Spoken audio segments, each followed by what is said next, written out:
नसताना सुद्धा आपलं काम होईल या पद्धतीनं आपण आज पूर्णपणे त्याच गोष्टीवर आज चर्चा करणार आहे. चर्चा करताना महत्त्वाचा अजून एक विषय सांगतो. जे सदस्य आपल्या टेंडर गुरु चॅनलच्या माध्यमातून ज्यांनी आपल्याला जॉईन केलेलं आहे, जे सुशिक्षित बेरोजगार सेवा सहकारी संस्था माहिती या ग्रुपवर ज्यांनी जॉईन केलेला आहे, त्यांनी सर्वांनी एक गोष्ट लक्षात घ्यायची आहे. हा जो आपण ग्रुप बनवलेला आहे, टेंडर गुरु असेल किंवा सुशिक्षित बेरोजगार, हा व्हॉट्सअप ग्रुप बनवलेला आहे. त्या व्हॉट्सअप ग्रुपवर फक्त सुशिक्षित बेरोजगार यांना रोजगार कसा प्राप्त होईल याबद्दलच आपण माहिती देतोय आणि तीच माहिती सर्वांनी घ्यायची आहे. काही जणांचे आपल्या ग्रुपवर मेसेज येत आहे, हे डॉक्युमेंट्स काढण्यासाठी एवढे पैसे घेतोय, ते डॉक्युमेंट काढण्यासाठी तेवढे पैसे घेतोय. तर आपलं चॅनल असं कोणालाही सजेस्ट करत नाहीये.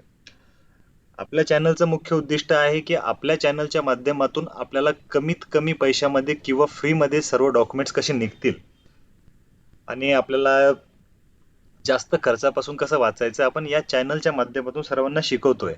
जीएसटी कशी नोंदणी करायची आहे, ईपीएफ कसा काढायचा आहे, ईएसआय कसा काढायचा आहे, त्यानंतर फास्टॅगची सर्व्हिस कशी असते, ईडब्ल्यूएस सर्टिफिकेट काय, जीएसटी रजिस्ट्रेशन कसं करायचे, रिटर्न कसे भरायचे. तर आपण आपल्या चॅनलच्या माध्यमातून सर्वांना मोफत तर शिकवतच आहे. त्यामुळे सर्वांनी जे काही मेसेजेस वगैरे येतात ग्रुपवर, मी काही जणांचे मेसेजेस आले त्यांना आपल्या ग्रुपमधून रिमूव्ह पण केलं.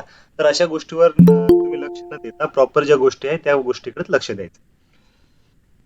आता मुख्य विषयाला आपण सुरुवात करू. जीएसटी बद्दल. जीएसटी कोणासाठी काढायचा आणि कोणी काढायला नाही पाहिजे. तर सर्वांना डॅशबोर्डला दिसत असेल एक जीएसटीची वेबसाईट आहे. अगोदर जीएसटी नोंदणी करायची कशी किंवा नोंदणी करताना जीएसटीचे किती प्रकार येतात हे दोन्ही प्रकार मी तुम्हाला समजावून सांगतो.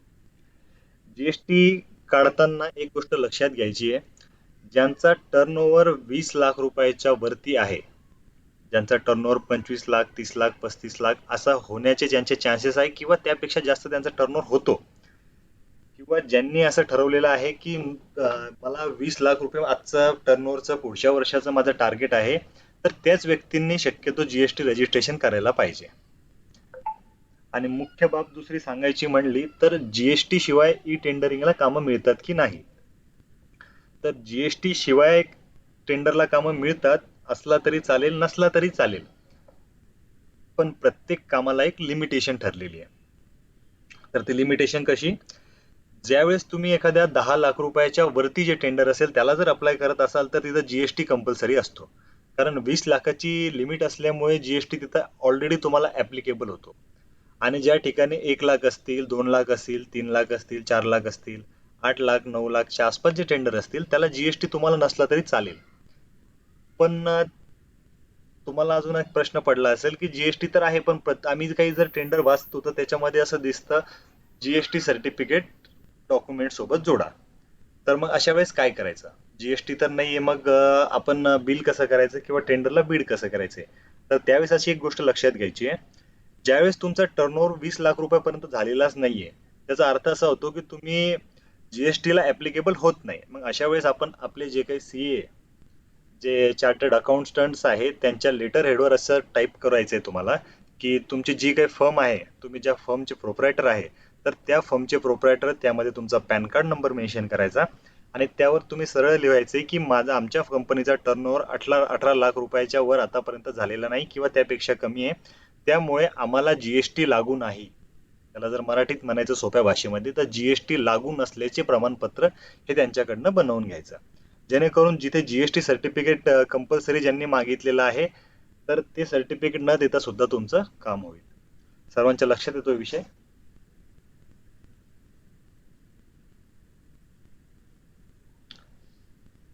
सर्वांना कळाला विषय. हो सर. याबद्दल कोणाचे काही प्रश्न आहे हो सर. तर लक्षात घ्या जीएसटी कोणासाठी आहे कोणासाठी नाही.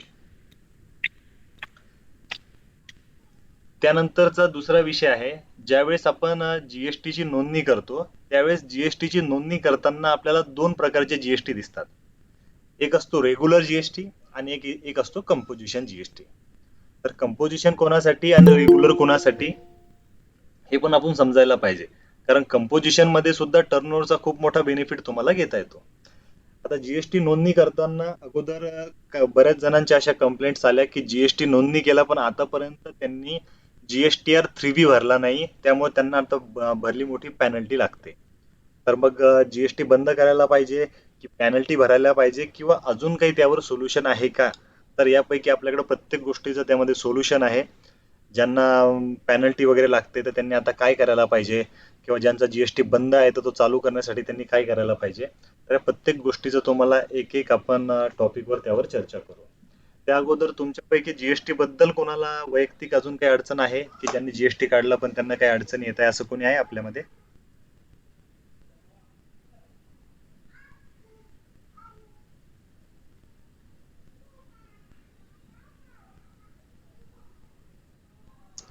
की आतापर्यंत कोणी जीएसटी रजिस्ट्रेशन केलेलंच नाहीये?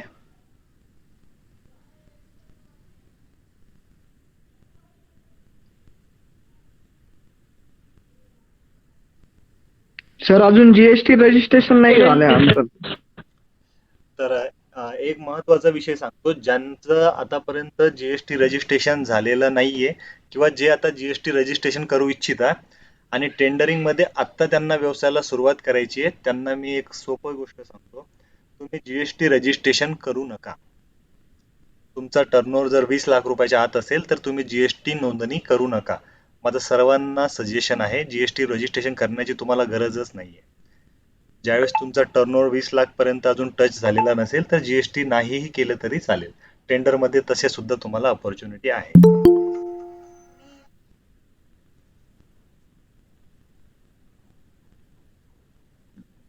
त्यानुसार सुद्धा आपण टेंडर भरू शकतो, ज्यांनी आतापर्यंत नोंदणी केलेली नाही त्यांच्यासाठी. आणि ज्यांनी नोंदणी केली आतापर्यंत त्यांना खूप काही गोष्टीचे कंप्लायन्स सांभाळावे लागतील आणि जेणेकरून टेंडरिंग मध्ये त्यांना पुढची ऑपॉर्च्युनिटी खूप कमी पद्धतीने त्यांना बिझनेस वाढवता येईल. त्यामुळे ह्या दोन्ही गोष्टी तुम्ही लक्षात घ्या.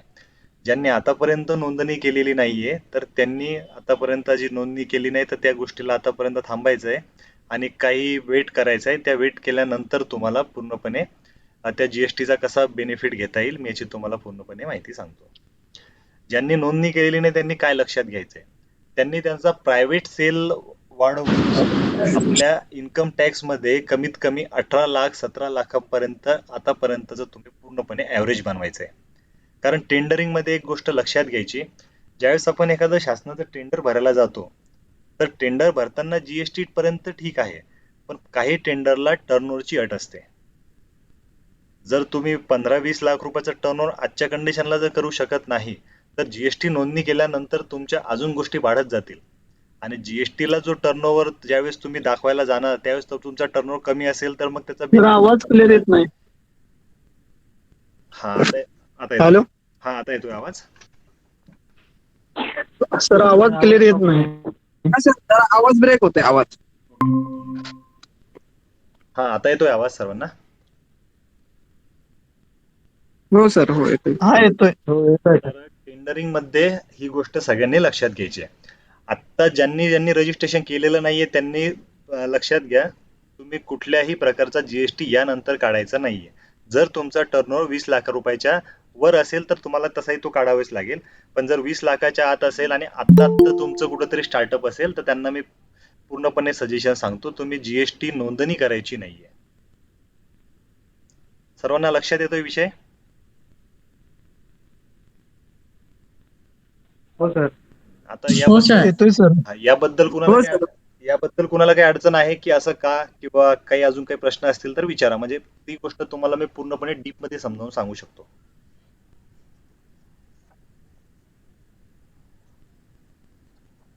सर एकदा डिटेल सांगा. डिटेल सांगायची म्हणली तर एक गोष्ट अशी लक्षात घ्यायची आहे, ज्यावेळेस आपण जीएसटी रजिस्ट्रेशन करतो त्यावेळेस जीएसटी रजिस्ट्रेशन केल्यानंतर ज्यावेळेस तुम्ही टेंडरिंग मध्ये एखादी अपॉर्च्युनिटी बघता, एखादं टेंडर बघता, तर टेंडर मध्ये सर्वात अगोदर काय विचारलं जातं की तुमचा टर्नओव्हर किती आहे. म्हणजे बऱ्याच कमी टेंडर मध्ये असा विषय होतो, पण शक्यतो टर्नओव्हरचा विषय तर मागितलाच जातो. मग तिथे आपली काय अडचण येते की तुम्ही जीएसटी नोंदणी केल्यामुळं तुम्हाला टर्नओव्हर तुमचा खूप कमी असतो आणि तुम्ही 20 लाख रुपयाचा तिथे टर्नओव्हर मागितला असतो आणि तुमचा टर्नओव्हर 5 लाख रुपयाच्या वर सुद्धा जात नाही आणि तिथं कुठंतरी तुमची अडचण होते आणि ज्यावेळेस तुमचा टर्नओव्हरच होत नाही त्यावेळेस तुम्ही टेंडरला क्वालिफायच होऊ शकत नाही.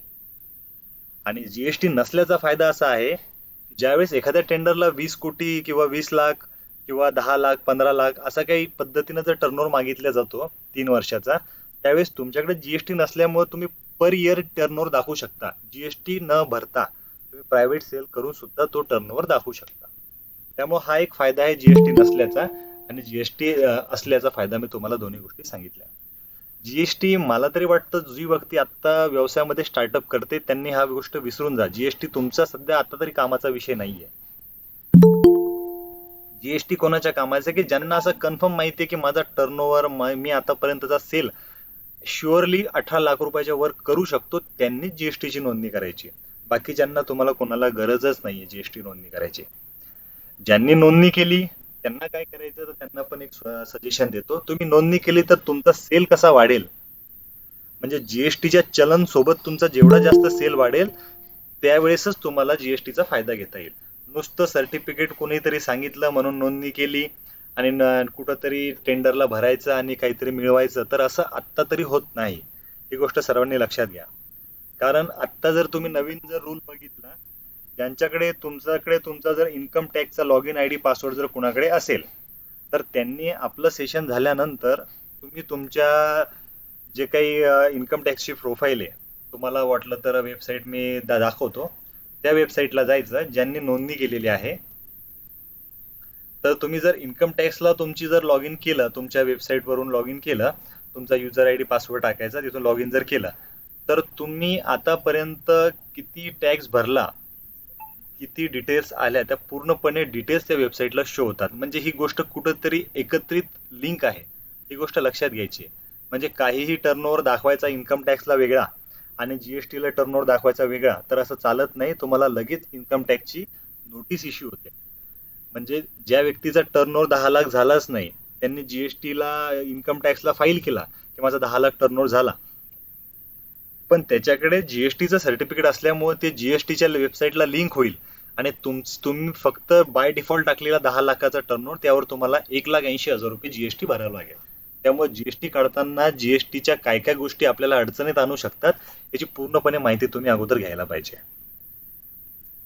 ज्यांनी माझ्या माध्यमातून सुशिक्षित बेरोजगार सेवा सहकारी संस्था ओपन केल्या त्यांना सांगतो, तुम्ही अगोदर जीएसटी ओपन करून घ्या. फक्त ही अट कोणासाठी, ज्यांनी सुशिक्षित बेरोजगार सेवा सहकारी संस्था स्थापन केली त्यांनी अगोदर रजिस्ट्रेशन करणं गरजेचं आहे.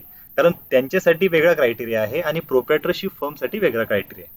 ही गोष्ट लक्षात आली सर्वांच्या? कोणाचा काही प्रश्न असेल यावर तर विचारा. सर मी सुशिक्षित बेरोजगार सेवा सहकारी संस्था ओपन करतोय आता, म्हणजे टाकलेले प्रोसेस मध्ये येते, तर मी जीएसटी आता काढला पाहिजे का मग? तुम्ही काढा, तुम्ही जीएसटी काढू शकता. कारण सुशिक्षित बेरोजगार सेवा सहकारी संस्थेला ऑलरेडी शासनाच्या बऱ्याच स्कीमचा फायदा घेता येतो आणि तुम्हाला कुठलेही टेंडर घेताना तुम्हाला वेगळे काही डॉक्युमेंट द्यायची गरज पडत नाही. बऱ्याच वेळेस असं होतं की सुशिक्षित बेरोजगार सेवा सहकारी संस्था असल्यामुळे तुम्हाला टर्नओव्हरची अट माफ होऊन जाते, तुम्हाला इन्कम टॅक्सची अट माफ होऊन जाते. त्यामुळे तिथं जीएसटीचा कुठं अडचण येत नाही. त्यामुळे तुम्ही जीएसटी काढलेला कधी तुम्हाला अडचणीत जाणार नाही. सर रजिस्ट्रेशन झाल्यानंतर जीएसटी काढायचं की रजिस्ट्रेशनच्या पहिले काढायचं आहे? रजिस्ट्रेशनच्या अगोदर जीएसटी निघणारच नाही. कारण तुम्ही डॉक्युमेंट काय देणार रजिस्ट्रेशनसाठी? रजिस्ट्रेशनसाठी तुमचे संस्थेचे पूर्ण डॉक्युमेंट लागतील, त्यानंतरच रजिस्ट्रेशन होईल त्याचं.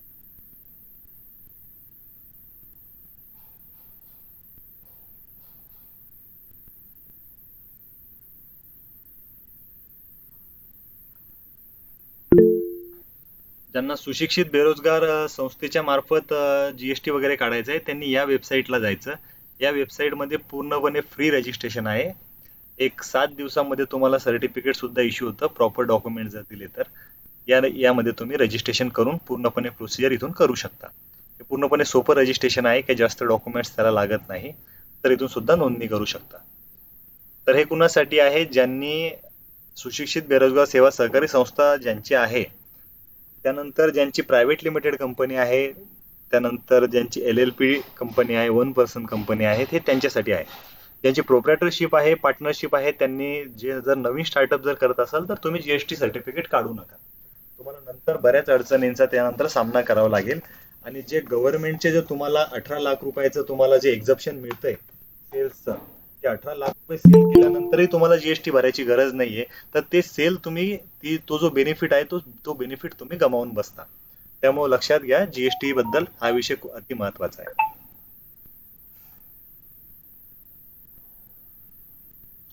कोणाचे काही प्रश्न आहे जीएसटी वर? सर जीएसटी रजिस्ट्रेशन साठी कोणती वेबसाईट बोलले तुम्ही? तुम्हाला वेबसाईट मी कमेंट मध्ये टाकलेली आहे, त्यावर रजिस्ट्रेशन करा.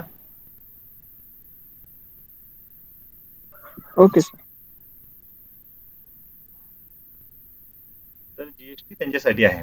त्यानंतर जीएसटी काढल्यानंतर पण काही जणांनी काय केलं, जीएसटी काढला पण त्याला सेल केला नाही, त्यांचा सेल झाला नाही किंवा त्यांनी काही गोष्ट परचेस केली नाही, तर मग त्यांना अडचणी अशा आल्या की त्यांची पेनल्टी खूप वाढते आता. तर नवीन जर तुम्ही आता शासनाचं आता एक अधिसूचना जारी झालेली आहे, कोविड चा जो पॅन्डेमिक आहे त्या पॅन्डेमिकमुळं शासनाने तुम्हाला 2 महिन्याची पेनल्टी माफ केलेली आहे.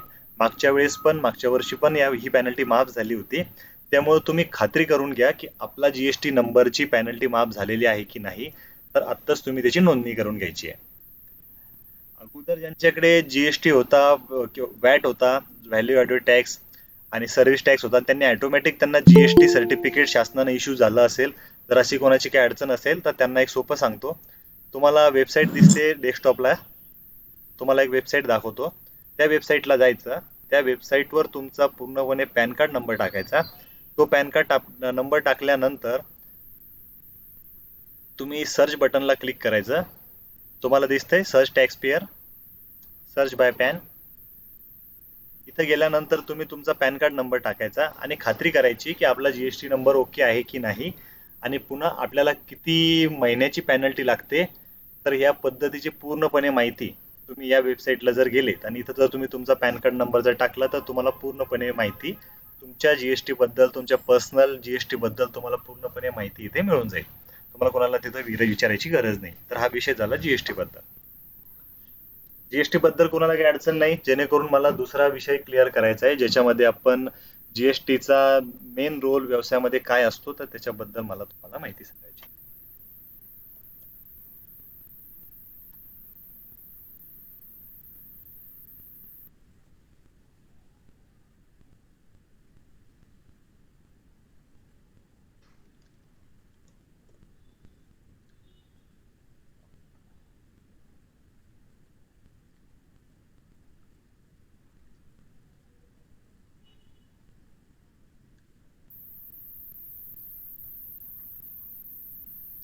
तर कुणाची अडचण नाहीये जीएसटी बद्दल?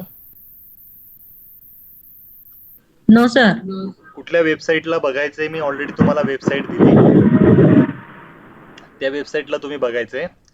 त्यानंतर जीएसटी मध्ये टेंडरचा रोल काय हे मी तुम्हाला एक टेंडरचा सॅम्पल देऊन रूल समजावून सांगतो, ज्यामध्ये कॉमोडिटीज टाईपचं टेंडर आहे, ज्याच्यामध्ये साबण, तेल्स वगैरे पुरवायचंय तुम्हाला.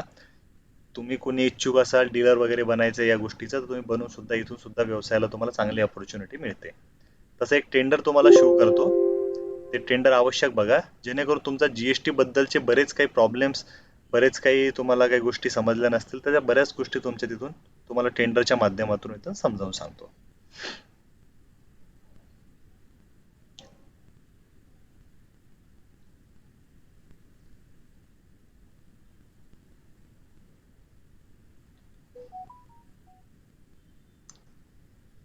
टेंडर दिसतंय सर्वांना? टेंडर जर दिसत नसेल तर कमेंट मध्ये सांगायचंय.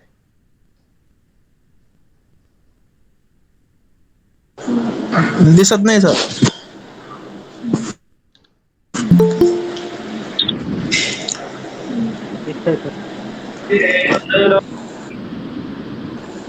तर महिला व बाल विकास विभाग, महाराष्ट्र राज्य, पुणे कार्यालय, जिल्हा महिला व बाल विकास अधिकारी, सातारा. टेंडरचा कुणाचा तरी आवाज येतोय?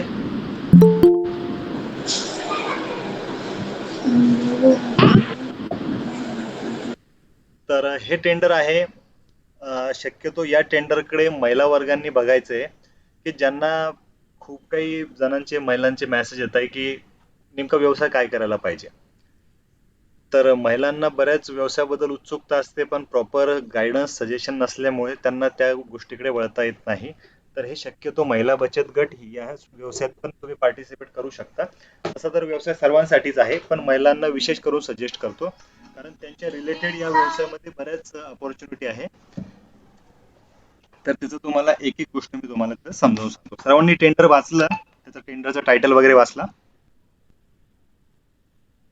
हो सर. हा, तर हो टेंडर आहे सर. किराणा दळण व किराणा दळण व सॅनिटरी माल पुरवण्यासाठी. यामध्ये मटण पुरवठा सुद्धा आहे, भाजीपाला पुरवठा आहे, त्यानंतर दळण दळून द्यायचं सुद्धा टेंडर आहे. त्यानंतर ज्या डाळी वगैरे असतात, तर एखाद्याने समजा तुम्हाला हरभरा दिला तर त्या हरभऱ्याची डाळ बनवून सुद्धा विकण्याचं सुद्धा टेंडर आहे. तुम्हाला सर्वप्रथम हे टेंडर समजावून सांगतो. त्यानंतर मटण, भाजीपाला, किराणा माल, त्यानंतर कपडा शिलाई. तर याचे शासनाचे कसे टेंडर आपल्याला घ्यायचे, जेणेकरून तो पूर्णपणे तुम्ही तुमच्या घरी बसून सुद्धा घरी ते कपडे शिवून त्यांना सुद्धा तुम्ही विकू शकता. असं काही तुम्हाला मोठं काही शॉप किंवा मोठी कंपनी स्थापन करण्याची गरज नाहीये. खूप छोट्या छोट्या गोष्टी, सोप्या सोप्या गोष्टी जर आपण धरून घेतल्या त्याच्यामधून, तर त्यामधून सुद्धा तुम्हाला चांगल्या पद्धतीचा व्यवसाय करता येतो. तर हे किराणा दळण व सॅनिटरी माल पुरवण्याचं टेंडर्स आहे. या आजच्या व्हिडिओमध्ये 2 गोष्टी समजावून सांगतोय, की जेणेकरून आपला विषय महत्त्वाचा जीएसटीचा तर आहेच, पण जीएसटी सोबत या टेंडरचा रोल काय आहे तो पण तुम्हाला कळायला पाहिजे. त्यामुळे तुम्हाला सॅम्पल दाखवतो टेंडरचा, जेणेकरून या सॅम्पल टेंडरला जीएसटी लागतोय की नाही किंवा टर्नओव्हरची अट किती असते ते तुम्हाला लगेच इथं लक्षात येईल. तर हे बघा, निविदेला फॉर्मची जी आहे ती 4,200 रुपये फी आहे. त्यानंतर 70,000 बयान आहे, आणि आयकर बाकी नसल्याचे आयकर खात्याचे प्रमाणपत्र. काही टेंडरला असा विषय असतो, तुम्हाला प्रश्न पडतो बऱ्याच जणांना, की इन्कम टॅक्स तर माझ्याकडे इन्कम टॅक्स नाहीये, पण टेंडरमध्ये इन्कम टॅक्स मागितलेला आहे, तर मग मी काय करायला पाहिजे? तर काही टेंडर असे असतात की ज्यांना इन्कम टॅक्स हा माफ केलेला असतो. जर तुम्ही स्टार्टअप इंडियाचं रजिस्ट्रेशन बघितलं तर त्यांना 3 वर्षाचा ऑलरेडी शासनानं आयटी रिटर्न माफ केलेला आहे. त्यांनी आयटी रिटर्न नाही भरला तरी ते टेंडरला पार्टिसिपेट करू शकतात, पण त्या पद्धतीचं त्या त्या त्या डिपार्टमेंटचं तुम्हाला पत्र असणं गरजेचं राहतं. त्यामुळे इन्कम टॅक्स नाहीये, जीएसटी नाहीये, मग मी टेंडर कसं भरू? तर ह्या गोष्टी तशा नाही, ते तरी सुद्धा तुम्हाला टेंडरमध्ये पार्टिसिपेट करता येतं. तर हे बेसिक डॉक्युमेंट्स टेंडरमध्ये आहे, जेणेकरून ते प्रमाणपत्र सुद्धा जोडले तुम्ही, विक्री कर बाकी नसल्याचे किंवा विक्री कर लागू नसल्याचे, तर या प्रमाणपत्राने सुद्धा तुम्ही टेंडरला पार्टिसिपेट होऊ शकता. हे टेंडर 2 गोष्टीसाठी आहे, ज्यांची सहकारी संस्था, धर्मदाय संस्था, कित्येक जण म्हणतात आपण प्रोप्रायटरशिप बद्दल सांगताय, कंपनी बद्दल सांगताय, पार्टनरशिप बद्दल सांगताय, तर आज असं एक टेंडर घेऊन आलो की जे धर्मदाय संस्था सुद्धा भरू शकते. म्हणजे जी एनजीओ आहे ती एनजीओ सुद्धा हे टेंडर भरू शकते, आणि सहकारी संस्था सुद्धा भरू शकते, आणि प्रोप्रायटरशिप सुद्धा या पद्धतीची निविदा भरू शकते. यामध्ये तुम्हाला कित्येक गोष्टीच्या अपॉर्च्युनिटी आहे, जेणेकरून आपण प्रत्येक 1 ते 4 ते 5 प्रकारचे रजिस्ट्रेशन असलेला व्यक्ती सुद्धा या पद्धतीची निविदा भरू शकतो. तुम्हाला दिसते इथे सहकारी संस्था आणि धर्मदाय संस्था असल्यास, तर यावेळेस काय करायचं? तर सहकारी संस्था, धर्मदाय संस्था असल्यास ई निविदा भरण्याबाबतचा संस्थेचा ठराव. म्हणजे तुम्ही काय करायचं, तुमची जर धर्मदाय संस्था आहे तर ई निविदेचा जो ठराव असतो तो ठराव तुम्हाला अगोदर मंजूर करायचा आहे. तो मंजूर झालेला ठराव, त्या ठरावामध्ये तुम्हाला असं टाकायचं आहे की आमची जी काही फर्म्स आहेत ती फर्म ई निविदा भरण्यासाठी पंजीकृत झालेली आहे, किंवा ई निविदा भरण्यासाठी आम्हाला सर्व सभासदांचं, जे काही सदस्य आहे त्यांचं अप्रुव्हल पाहिजे. असं एक प्रमाणपत्र तुम्ही तुमच्या संस्थेच्या माध्यमातून तसा ठराव पास करून घ्यायचा आहे, आणि तो पास झालेला ठराव तुम्ही वेबसाईटला अपलोड करायचा आहे. सर्वांच्या लक्षात आला विषय सुशिक्षित बेरोजगार बद्दल?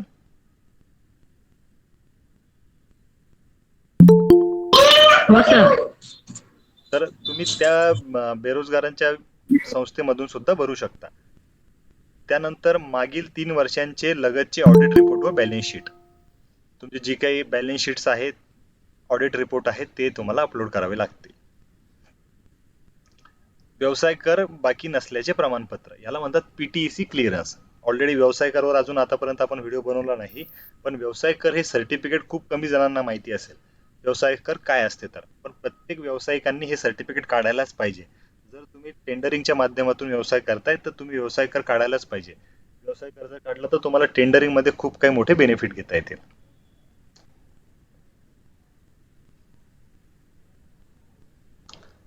त्यानंतर यामध्ये आपण काम कुठले कुठले करू शकतो, तर त्याच्यामध्ये गहू, तांदूळ, तूर डाळ, हरभरा डाळ, वाटाणा, म्हणजे हे जे किराणा ग्रॉसरीचे जे जेवढं सामान वगैरे आहे ते सामान आपल्याला त्यांना पुरवायचं आहे.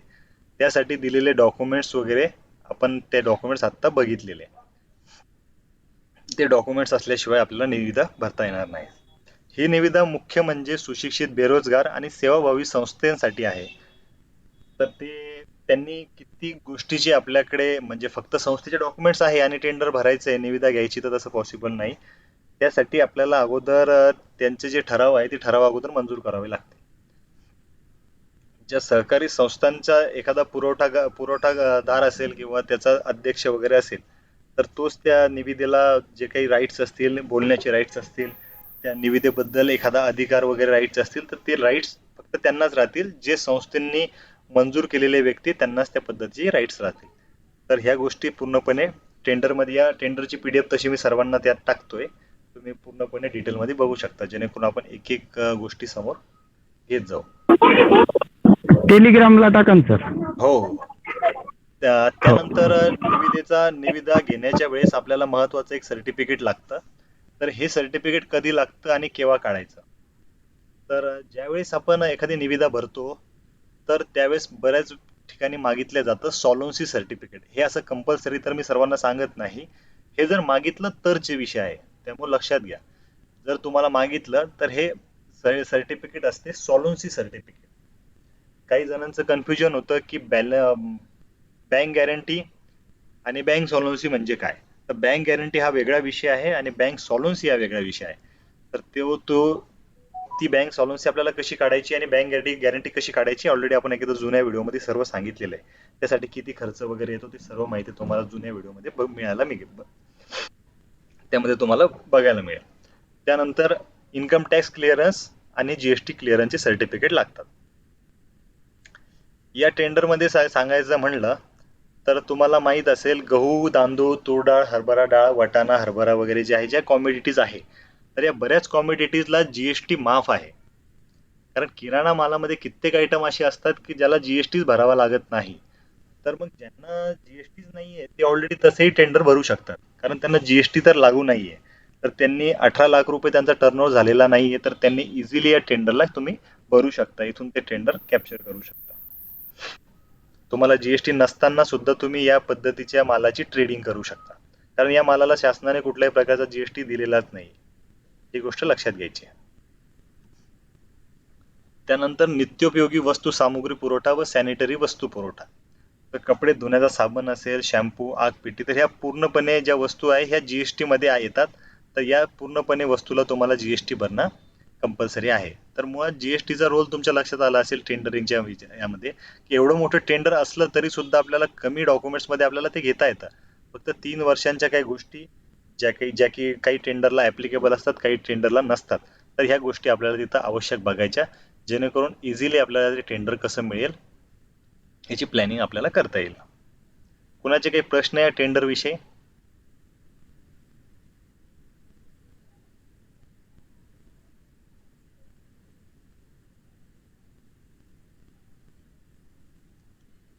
कुणाचे काही प्रश्न असतील तर विचारा.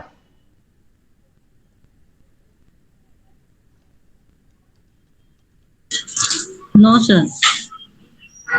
काल सर्वांना एक मेसेज केला होता, नाशिकच्या एक विभागाचं मी टेंडर तुम्हाला दाखवणार होतो, की जे टेंडरला कुठल्याही प्रकारचा अनुभवाची गरज नाही आणि जीएसटी सर्टिफिकेट असेल नसेल तरी सुद्धा तुम्ही इझिली ते टेंडर घेऊ शकता. कित्येक वेळेस त्या टेंडर विषयी, त्या कोटेशन विषयी मी खूप जणांना चर्चा केली की तुम्ही ते टेंडर भरायला पाहिजे. ज्यावेळेस टेंडर भरण्याचा जो टायमिंग असतो, तो टेंडर भरण्याला टायमिंग खूप महत्वाचा आहे. कारण इमिजिएट टायमिंग असतो 2 दिवस, 3 दिवस, 5 दिवस. तर अशा पद्धतीतच तुम्हाला ते पूर्णपणे टेंडर भरावं लागतं. त्यामुळे टेंडर मी ज्यावेळेस आपल्या चॅनलच्या माध्यमातून टेंडर टाकतो, तर लगेच तुम्ही 2 ते 3 दिवसामध्ये टेंडरची प्लॅनिंग करायची. कारण टेंडर हे जास्त दिवस ऑनलाईन नसतं, हे खूप लिमिटेड मध्ये असतं, त्यामुळे तुम्ही ती गोष्ट लक्षात घ्यायची. सर्वांना दिसते स्क्रीन? हो सर. यामध्ये हे दरपत्रक आहे जे की याला काही डॉक्युमेंटची गरज नाही आहे.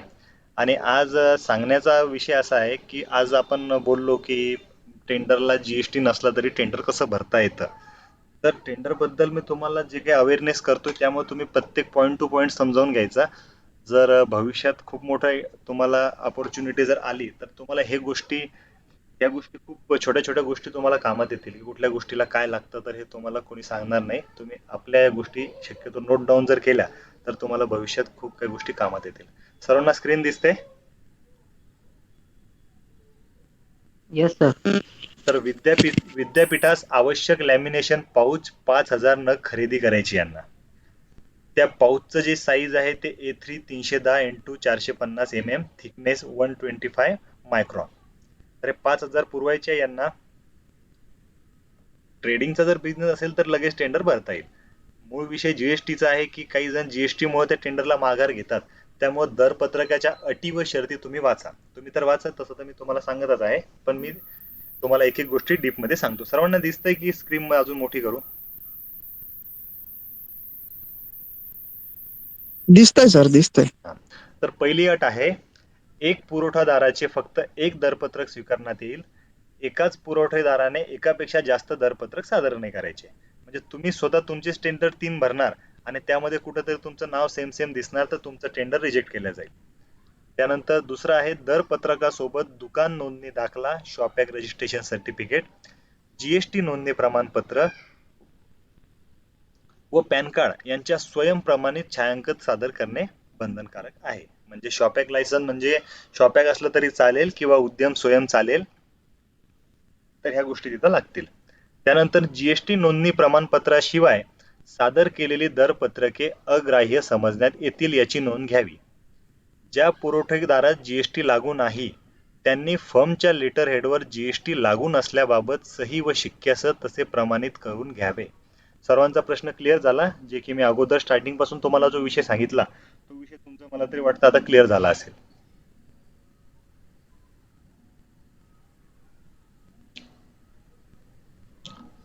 अगोदर जे मी तुम्हाला सांगितलं होतं की एखाद्या ठिकाणी जीएसटी कंपल्सरी दाखवत आहे आणि जीएसटी नसल्यामुळे आपण जर टेंडर भरू शकत नाही तर तिथं तुम्हाला एक्झप्शन मिळतं. आणि जर ही जर अट तुम्ही वाचली, ज्या पुरवठेदारास जीएसटी लागू नाही त्यांनी फर्मच्या लेटर हेडवर जीएसटी लागू नसल्याबाबत सही व शिक्क्यासह तसे प्रमाणित करून घ्यावे. तर तुम्ही सीए कडनं सुद्धा प्रमाणित करून घेऊ शकता किंवा तुम्ही स्वतःही करू शकता. आणि जीएसटी नसताना सुद्धा तुम्ही इझिली हे कोटेशन दरपत्रक टेंडर इझिली भरू शकता. म्हणजे इथं तुमचा विषय क्लिअर झाला. यामध्ये तुम्हाला कुठल्या अनुभवाची गरज नाही, कुठल्या पद्धतीचा तुम्हाला अनुभव सुद्धा दिलेला आहे. तो अनुभव नसताना सुद्धा तुम्ही इझिली टेंडर फाईल करू शकता. तिथून तुम्हाला टेंडर पण मिळून जाईल. कोणाची काय अडचण टेंडर बद्दल?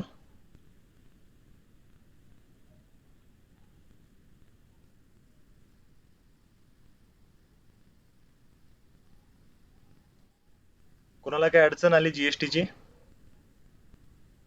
हॅलो. हा बोला. सर, मग आता जीएसटी लागू नाहीये याला, तर मग आपल्याकडे जीएसटी नंबर आहे, तर मग तरी आपण विदाऊट जीएसटीच त्यांना हे करायचं का? नाही नाही नाही, एका वेळेस जर तुम्हाला शासनाने जीएसटी जर इश्यू केला तर तुम्ही विदाऊट जीएसटी कोणाला बिल द्यायचं नाही, कारण जीएसटी ऑलरेडी तुम्हाला ऍप्लिकेबल झालेला आहे. हे कोणासाठी सांगतोय मी की ज्यांनी आत्ता व्यवसाय चालू करताय ना तुम्ही, तर त्यांनीच ह्या गोष्टीचा लाभ घ्यायचा. तुम्ही जर तुमच्याकडे जीएसटी असून जर तुम्ही लागू नसल्याचं सर्टिफिकेट दिलं तर ते चुकीचं आहे. Okay sir.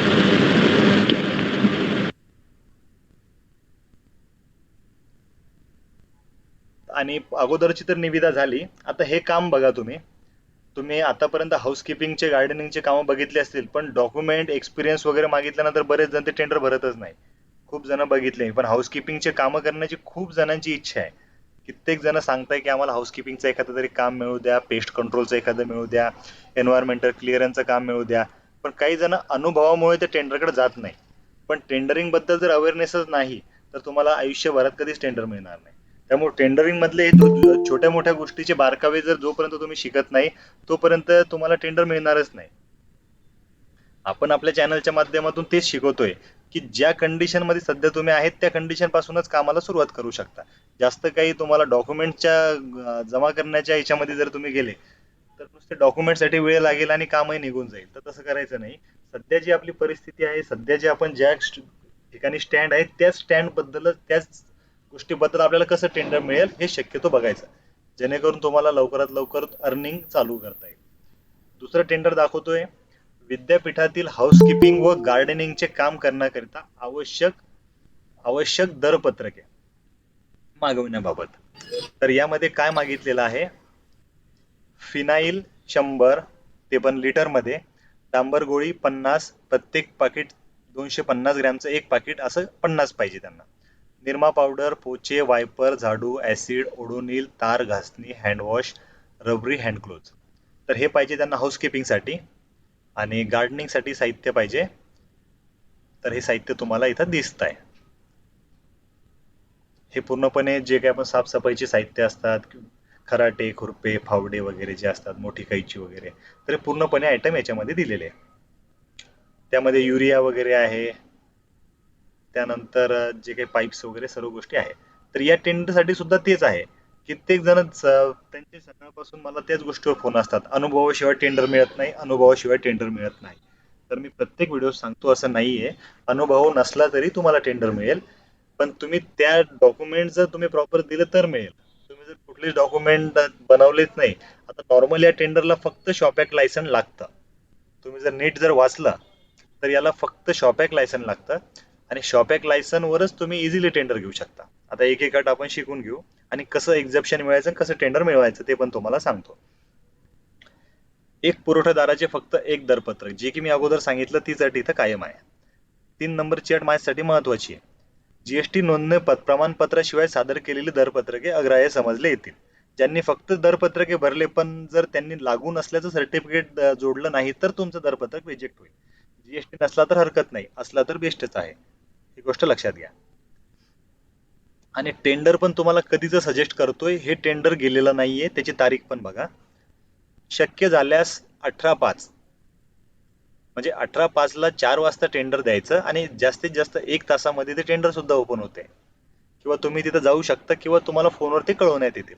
तर इथं सुद्धा तुम्ही बीड करू शकता. दरपत्रकाच्या सीलबंद पाकिटावर हाऊसकीपिंग व गार्डनिंग साहित्य पुरवठा करण्याबाबतचे दरपत्रक असे नमूद करावे. तसेच पाकिटवर पुरवठादाराचे नाव, पत्ता, संपर्क क्रमांक, ईमेल आयडी असणे आवश्यक आहे, ते तुम्हाला द्यायचे. पुरवठेदारांनी इतर कुठेही दर नमूद न करता सोबत जोडलेल्या विहित नमुन्यामध्येच सही व शिक्क्यासह प्रमाणित करून दर सादर करणे आवश्यक आहे. म्हणजे ही अट काय सांगते तुम्हाला सांगतो.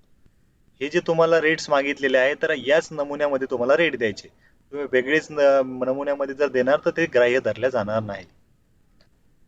त्यानंतर दरपत्रकातील प्रत्येक वस्तूसाठी दर नमूद करणे आवश्यक असून ठराविक वस्तूसाठी दर नमूद केल्यास दरपत्रक अपात्र ठरवण्यात येईल. तर त्याची अट अशी सांगते की आपण काय करतो, आपण म्हणतो की फिनाईल आणि निरमा पावडर पासून हे 1 ते 11 आयटम माझे आहे, मग मी एवढेच रेट भरणार आणि एवढेच त्यांना देणार, आणि हे खालचे जे गार्डनिंगचे साहित्य माझे नाहीये तर मी त्याचे रेट देणार नाही, तर असं चालणार नाही. या पूर्ण टेंडरचे जर तुम्ही देऊ शकता तरच ते तुम्हाला टेंडर भरायचंय. तुम्ही अर्धेवट रेट देणार आणि तेच भरणार तर तसं चालत नाही, तसं तुमचं टेंडर रिजेक्ट होईल. ही वर तुम्ही खबरदारी आवश्यक घ्यायची आहे.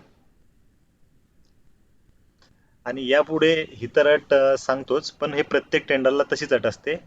तुम्ही ज्यावेळेस पण एखादं दरपत्रक भरता, कोटेशन्स भरता, टेंडरमध्ये भरता, निविदेमध्ये भरता, तर तुम्ही कुठल्याही वैयक्तिक त्याच्यामध्ये अटी टाकायच्या नाही.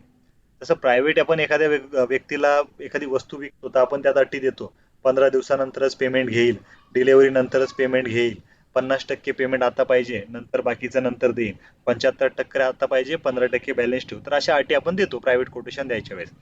पण ई निविदेमध्ये तुम्हाला कुठल्याच कोटेशनच्या अटी तुम्हाला द्यायच्या नाही. त्यांच्या ज्या अटी असतील त्याच तुम्हाला मान्य कराव्या लागतील. ही गोष्ट सर्वांनी समजून घ्या, ह्या सर्व टेंडरसाठी लागू आहे. असं वैयक्तिक या टेंडर बद्दल सांगत नाही. भविष्यात तुम्ही जिथेही टेंडर भरणार तिथं स्वतःच्या अटी, स्वतःच्या लेटर हेडवर अटी किंवा स्वतःच्या अटी कुठं मांडायच्या नाही. त्या अटी जर तुम्ही मांडल्या तर तुमचं दरपत्रक स्वीकारलं जाणार नाही. ही गोष्ट पण लक्षात घ्यायची. ज्यांच्याकडे जीएसटी आहे त्यांच्यासाठी दरपत्रकात दर सादर करताना वस्तूसाठी मूळ दर सादर करावेत व जीएसटी वेगळा दर्शविण्यात यावा. सदरचे दर हे वस्तू विद्यापीठात प्रत्यक्ष पोच करून देण्यात असावेत. जे तुम्ही रेट देणार आहे तर ते रेट तुम्ही पोच मध्ये पाहिजे. म्हणजे वेगळं ट्रान्सपोर्टेशन वगैरे ऍड करायचं किंवा वेगळे हमाली चार्जेस वगैरे असं काही टाकायचं नाही. जो रेट येणार तुमचा तो फायनल रेट पाहिजे, तो तुम्ही वेगळा टाकू शकत नाही. दरपत्रकावर रक्कम अंकात व अक्षरात नमूद करण्यात यावी. तर ह्या गोष्टी झाल्या महत्वाच्या. या महत्वाच्या गोष्टीचं तर आपण चर्चा केली. काही जणांना निविदा पाहिजे असेल तर टेलिग्राम चॅनलवर पण टाकतोय, तिथून तुम्ही बघून घ्यायचे. पण हाऊसकीपिंगला ऑलरेडी मार्केटमध्ये खूप काही मागणी आहे. ज्यांनी आतापर्यंत रजिस्ट्रेशन केलं नाही एखाद्या व्यवसायाचं, तर तुम्ही हाऊसकीपिंगच्या माध्यमातून सुद्धा चांगल्या पद्धतीने व्यवसाय करू शकता. कारण मार्केटमध्ये हाऊसकीपिंगला खूप मागणी आहे. सध्या तरी खूप आहे. सॅनिटायझेशन वगैरे करा, सॅनिटायझर पोच करा, त्यानंतर एखाद्या ठिकाणी फवारणी वगैरे करा, तर चांगल्या पद्धतीचे कामं मिळत आहे त्याच्यामध्ये पण. तर त्यामध्ये सुद्धा करिअर करण्यासाठी एक चांगली अपॉर्च्युनिटी आहे. त्याबद्दल जर अधिक माहिती पाहिजे असेल तर तुम्ही फोन करा, तुम्हाला बऱ्याच गोष्टी मी समजावून सांगू शकतो. त्यानंतर तिसरं टेंडर दाखवतोय बॅटरीचा. हे दोन लोकांसाठी आहे जे स्क्रॅप मध्ये व्यवसाय करू इच्छिता किंवा जे नवीन ट्रेडिंग मध्ये व्यवसाय करू शकता. तर बॅटरी पुरवण्याचे पण खूप टेंडर मार्केटमध्ये अवेलेबल आहे. ज्यामध्ये तुम्हाला एक दाखवलं मी, अर्टिगा वाहनची बॅटरी बसवायची आहे. 12 व्होल्ट 70 अँपिअरची बॅटरी त्यांना बसवायची, 2 संख्या. आणि 3 वर्ष जुनी बॅटरी त्यांच्याकडे ऑलरेडी आहे, तर ती बायबॅक करायची आहे. म्हणजे ती विकून तुम्हाला त्यांनाही बॅटरी द्यायची. तर बायबॅक म्हणजे काय, की जुनी बॅटरी तुम्हाला मिळणार आणि तिचे पैसे मायनस करून तुम्ही नवीन बॅटरीचा रेट किती देणार, त्याला म्हणतात बायबॅक पद्धत. नवीन ठिकाणी ऐकणार तुम्ही शब्द बायबॅक, तर कन्फ्युजन व्हायचं नाही. बायबॅकचा अर्थ असतो जुनी घ्यायची आणि नवीन द्यायची. जुन्यामधले जे काही पैसे आहे ते मायनस करून घ्यायचे. तर ही सुद्धा या टेंडरला पण कुठली अट नाही. हे टेंडर पण तुम्ही फ्री ऑफ कॉस्ट भरू शकता. आणि हे टेंडर अजून पण लाईव्ह आहे. एक 4 दिवस अजून पण या टेंडरचा टायमिंग आहे. जे कोणी नाशिकचा माझा व्हिडिओ बघत असतील त्यांनी ते नक्कीच भरा. रेट व्यवस्थित टाका, मिळेल तुम्हाला टेंडर. ते सुद्धा कमी डॉक्युमेंट्समध्ये. जीएसटीची अट नाही किंवा बाकी काही आयटी रिटर्न्स वगैरे काही डॉक्युमेंटची तुम्हाला बिलकुल गरज नाही. इझिली तुम्ही टेंडर भरू शकता. कुणाचे काही प्रश्न आहे अजून? सर मी नाशिकचा आहे, रजिस्ट्रेशन नाही झालंय माझं अजून, तर मी टेंडर भरू शकतो का ते? 100% भरू शकता तुम्ही टेंडर.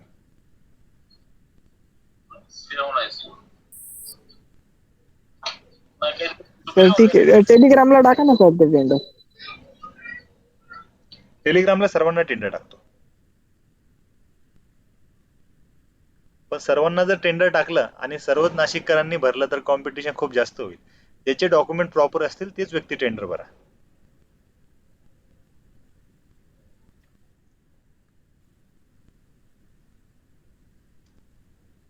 सर्वांना विषय क्लिअर झाला?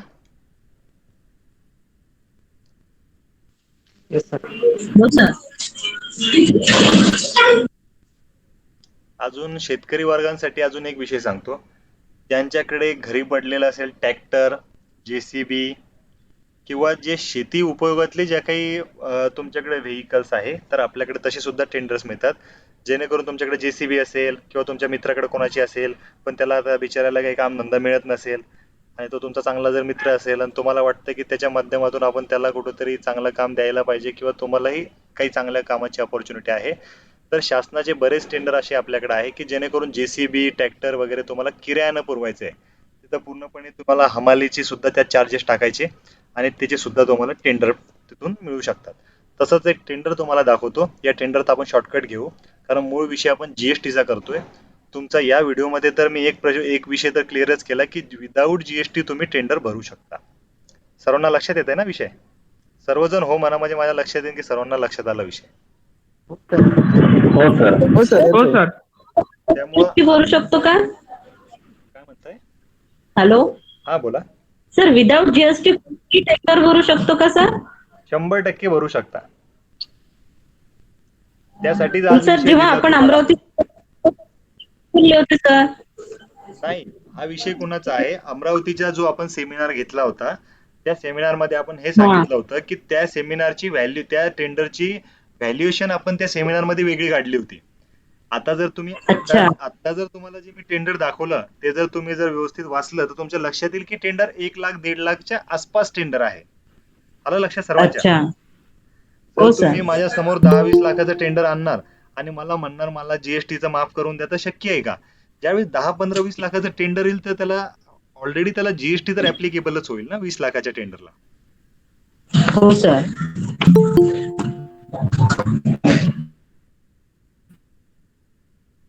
तर ही गोष्ट लक्षात घ्यायची, म्हणजे जेणेकरून आपल्याला त्याच्यामधून फायदाही मिळेल आणि आपलं कामही होईल. त्यापैकीच एक टेंडर दाखवतोय, ज्याचं आता आपण चर्चा केली की आपल्याला जे काही ऍग्रिकल्चरल ज्या गोष्टी आपल्याला बघायच्या आहेत, तर त्याचं एक टेंडर बघतो. दिसतंय सर्वांना टेंडर? सर्वजण टेंडर वाचून घ्या.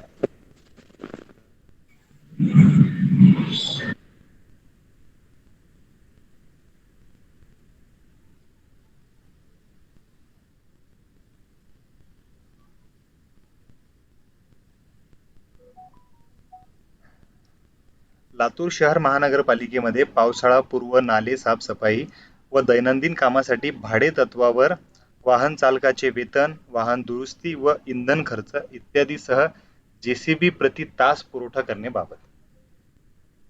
आलं लक्षात सर्वांच्या?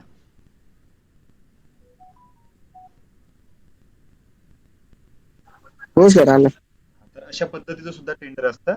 वाटलं तर हे सुद्धा टेंडर मी तुम्हाला टाकतो. सर्वांनी बघायचं, व्यवस्थित काय अडचण असली तर विचारा.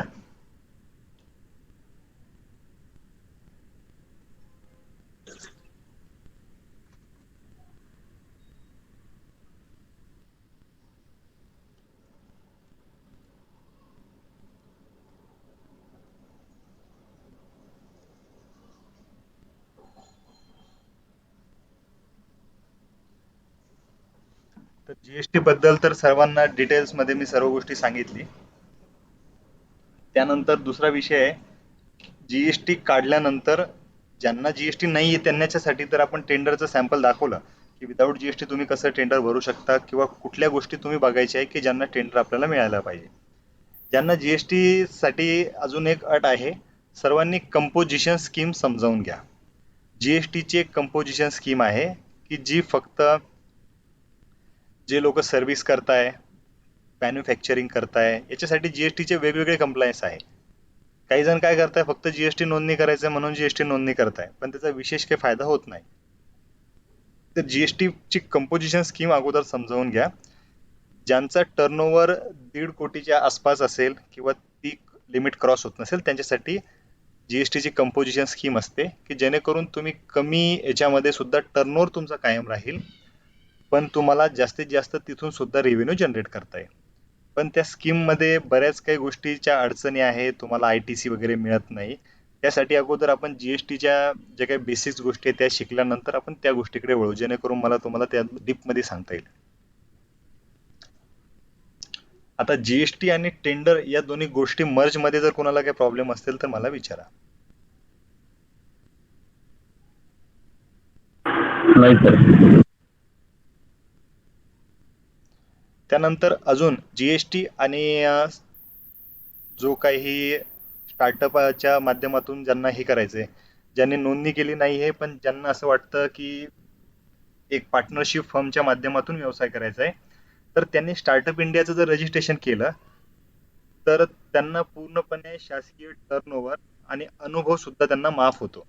म्हणजे जे की मी तुम्हाला अगोदर सांगितलं, प्रायव्हेट लिमिटेड मधून जर रजिस्ट्रेशन केलं तर तुम्हाला टर्नओव्हर आणि इन्कम टॅक्स जर तुम्हाला माफ होत असेल तर तुम्हाला जीएसटी काढला आणि नाही काढला तर काय अडचण काय. मग तुम्हाला ते जीएसटी काढल्यानंतर तुम्हाला भरपूर फायदा होईल, कारण ऑलरेडी एक्झम्पशन आणि टर्नओव्हरच माफ झाला, तर मग बाकी गोष्टीला तुम्ही इझिली बीड करू शकता. तर ती गोष्ट तुम्ही सुद्धा लक्षात घ्यायची. ते फक्त प्रायव्हेट लिमिटेड कंपनीसाठी सांगितलं मी तुम्हाला. ज्यांची प्रायव्हेट लिमिटेड कंपनी आहे त्यांच्यासाठीच तो विषय आहे. प्रायव्हेट लिमिटेड ज्यांची असेल त्यांनाच तो विषय लागू होईल.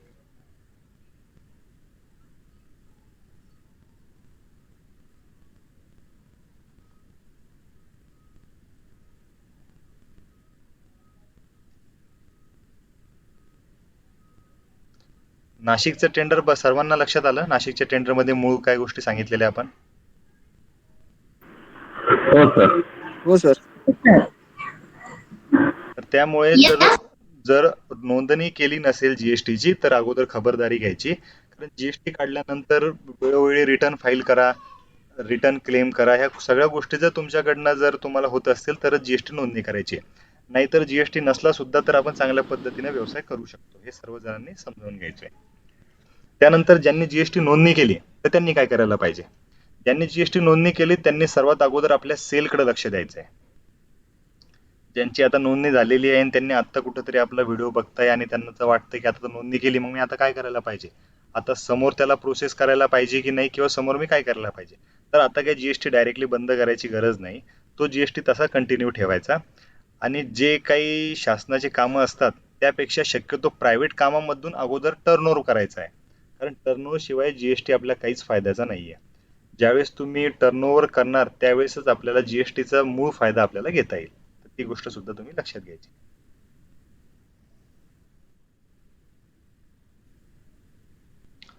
आणि जीएसटी तर आता आपला नोंदणी झाली. नोंदणी झाल्यानंतर आता जीएसटीचा फायदा कसा घ्यायचा किंवा त्या माध्यमातून बिझनेस कसा करायचा? तर ज्या काही मार्केटिंगच्या ज्या कंपन्या असतात, फ्लिपकार्ट, ॲमेझॉन वगैरे, इंडिया मार्ट्स, तर या माध्यमातून सुद्धा तुम्ही तुमचा बिझनेस प्रेझेंट करू शकता. पण त्यामध्ये ऑलरेडी इतकी कॉम्पिटिशन असल्यामुळे बिझनेस चांगला मिळेलच किंवा सेलच होईल याची एवढी शाश्वती जशी राहत नाही जितकी टेंडरिंगमध्ये राहते. कारण टेंडरिंगमध्ये सर्व गोष्टी प्रॉपर असतात आणि प्रॉपर तुम्ही तुमचा रेट कोट केल्यानंतर तुमचं कोटेशन तुम्हालाच मिळणार याची गॅरंटी असते. त्यामुळे ते तुम्ही तुमचा वैयक्तिक विषय आहे की तुम्ही तो त्या माध्यमातून जायचं किंवा नाही. तर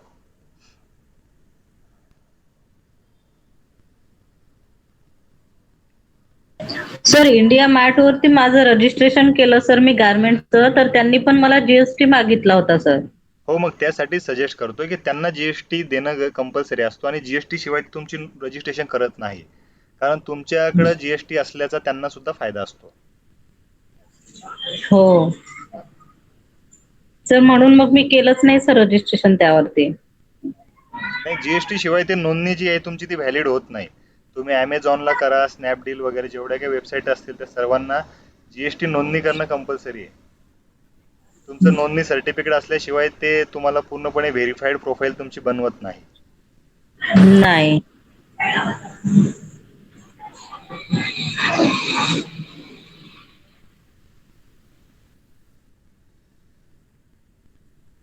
अजून एक सोपं जर टेंडर म्हटलं तर एक अमरावतीमध्ये एक टेंडर आहे मनुष्यबळ पुरवठ्याचा, पण याची ड्यू डेट खूप जवळ येते, 11 तारीखच आहे. विशेष म्हणजे जर तुमच्याकडे प्रॉपर डॉक्युमेंट जर या टेंडरच्या असतील तर तुम्ही इझिली टेंडर फ्रीमध्ये भरू शकता. यासाठी तुम्हाला काही फीज वगैरे भरायची गरज नाही आहे, पण तुमच्याकडे प्रॉपर डॉक्युमेंट असणं गरजेचं आहे. यांना वर्कर्स वगैरे पुरवायचे कलेक्टर ऑफिसला. तर हे सुद्धा एक चांगलं टेंडर आहे. इथं सुद्धा तुम्ही बीड करून टेंडर इझिली मिळू शकता. हॅलो सर, हा, बोला.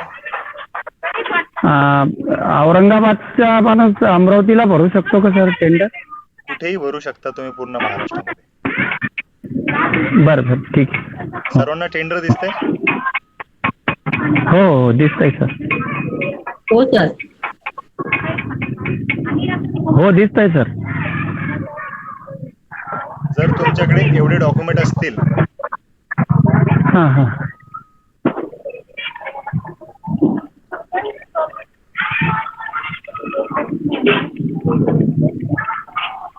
सर या डॉक्युमेंटची PDF टेलिग्रामवर येणार आहे ना? हो हो, टेलिग्रामवर मिळून जाईल. बरं बरं. आता हे टेंडर कुणासाठी आहे? म्हणजे अगोदरचा जो विषय सांगितला होता मी जीएसटीचा, तर तो विषय इथं पूर्णपणे चेंज राहील. कारण हे टेंडर ऑलरेडी याचं बिल जे होणार आहे ते 15 ते 20 लाख रुपयाच्या वरती होणार आहे. त्यामुळे या टेंडरला पूर्णपणे जीएसटी कंपल्सरी आहे. त्यामुळे ही 10 नंबरची अट तुम्ही बघा, वस्तू व सेवा करचे रिटर्न भरल्याची चलन प्रती अनिवार्य आहे, म्हणजे आवश्यक आहे. याच्याशिवाय ते तुम्हाला कुठे क्वालिफाय करता येणार नाही. आणि दुसरी जर अट बघितली की जी अति महत्वाची आहे, संस्था, कंपनी, कंत्राटदार, फर्म यांची 19-20 या आर्थिक वर्षाची उलाढाल 10 लक्षपेक्षा अधिक पाहिजे. जर तुम्ही जीएसटी काढून ठेवला आणि तुमचं टर्नओव्हर, तुमच्याकडे सर्व डॉक्युमेंट्स आहे, तुमच्याकडे एक्सपिरियन्स आहे, तुमच्याकडं तुमचं बँकची टर्नओव्हर वगैरे चांगला आहे आणि तुमचा जर जीएसटी मधूनच टर्नओव्हर नाहीये तेवढा, तर तरी सुद्धा तुम्हाला टेंडर भरता येणार नाही. म्हणजे टेंडर भरताना तुमच्याकडे सर्व गोष्टी समतोल प्रकारच्या पाहिजे, जेणेकरून तुमचा महत्वाचा जो विषय टर्नओव्हर तुमचा पाहिजेच.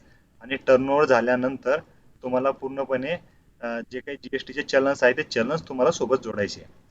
त्यासाठी इथं तुम्हाला परिमंडळांनी जो काही रेट दिलेला आहे, तर विशेष भत्ता 3,332 आणि एकूण रक्कम 13,332. तर हा त्यांचा इस्टिमेटेड रेट्स आहे. त्या रेटच्या पद्धतीनं तुम्हाला तिथं पूर्णपणे बीड करायचं आहे. टेंडर अजून पण ऑनलाईनच आहे, तुम्ही बघू शकता. टेंडर तुम्हाला ऑनलाईन दिसून जाईल.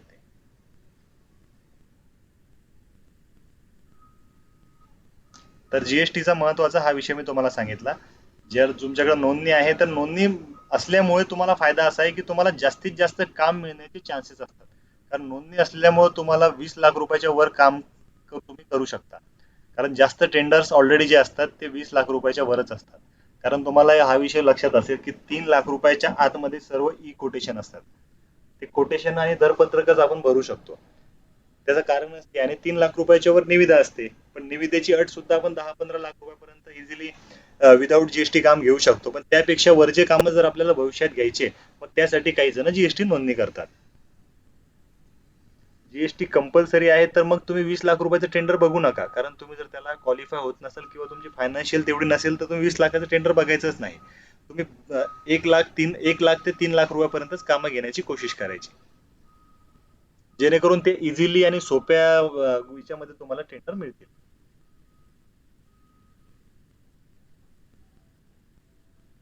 सर्वांच्या लक्षात आला विषय?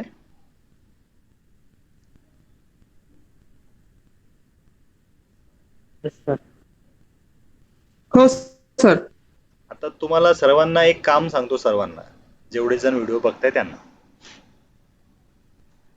आपण काय करायचं, ज्यांच्याकडे आतापर्यंत जीएसटी नोंदणी नाहीये त्यांनी व्यवसाय कुठं बघायचा?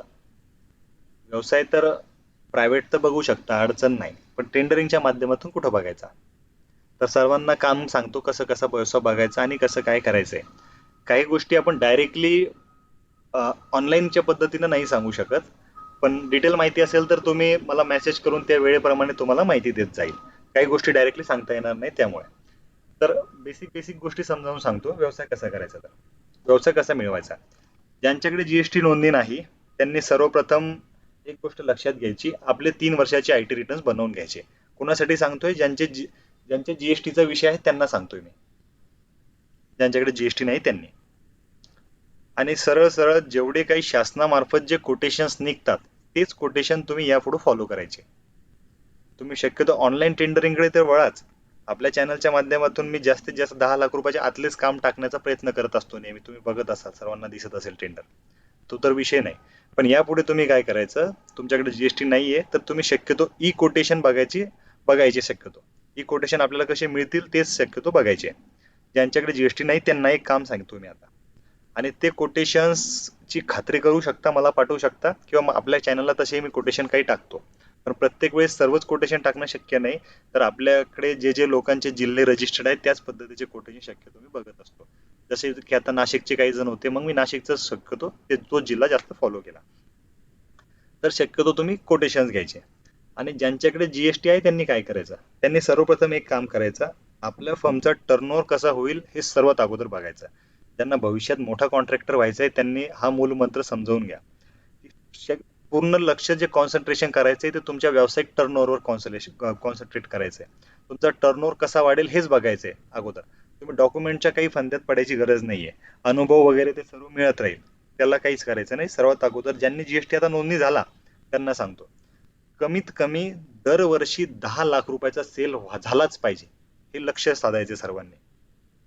10 लाख रुपयाचा सेल व्हायलाच पाहिजे, किंवा तो कशा तरी माध्यमातून तुम्ही प्रायव्हेट सेक्टरला असो कुठल्या तरी माध्यमातून 10 लाख रुपयाचा सेल करायचाच आहे. हे टार्गेट करूनच व्यवसायाला सुरुवात करायची आहे ज्यांनी नोंदणी झालेली त्यांनी. 5 लाख रुपयाच्या वर जरी असला तरी चालतो, कारण 5-15 म्हणजे 15 लाख रुपये तुमचा 3 वर्षाला तसाही दिसतो, तशी अडचण नाही. पण शक्यतो 10 लाखाचं टार्गेट पकडायचंय.